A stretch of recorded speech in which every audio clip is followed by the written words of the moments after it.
Con mister Flaviano Pinna al termine di un pari 1-1 del suo Cotton Club in casa contro il Checco dello Scapicollo, rimaneggiatissimi. In 8 contati più piccoli in panchina che non è entrato, sotto all'inizio contro il Checco che non aveva mai battuto. Cotton che ha pareggiato e ha rischiato di vincerla giocando come se 7-8 cambi li aveste voi in panchina.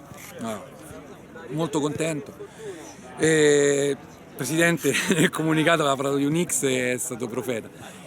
Devo dire che ci va un po' stretto, loro hanno fatto una partita che non mi aspettavo, non credevo che loro facessero una partita a così bassi ritmi, visto soprattutto il fatto che in panchina, come hai sottolineato te, avevamo esclusivamente piccoli, ma è venuto per un'emergenza, nel senso che mi ha chiesto di non entrare e quindi nel caso in cui si fosse fatto male qualcuno magari sarebbe entrato.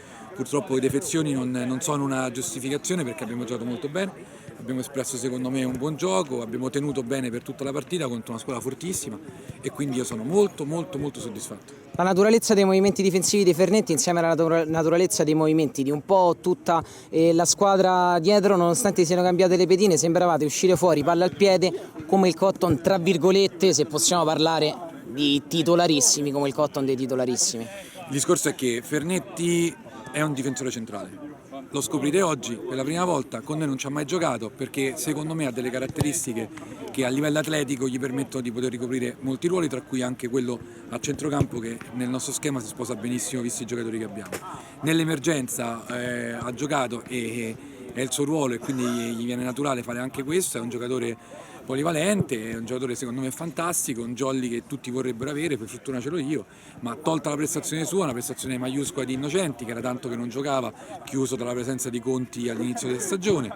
Pinazzi è un giocatore di grandissima esperienza e anche Davide in porta a ben figato. Dispiace perché abbiamo preso un gol molto ingenuo e abbiamo rischiato in un paio di occasioni, queste sono partite tirate dove le occasioni sono poche, comunque di poter raddoppiare, un po' dispiace. Ultimissima perché poi ci cacciano via in una lega dove tante squadre aspirano ad arrivare sulle vette che Cotton Club e Checco dello Scapicollo sono abituati a calcare. Un messaggio comunque che esce ancora una volta da questa gara: sono ancora le squadre da battere. Abbiamo sentito anche altre squadre proporsi giustamente sia per la vittoria finale che per la qualificazione ai playoff. Cosa ne pensi tu, avendo visto anche tutta la scorsa stagione?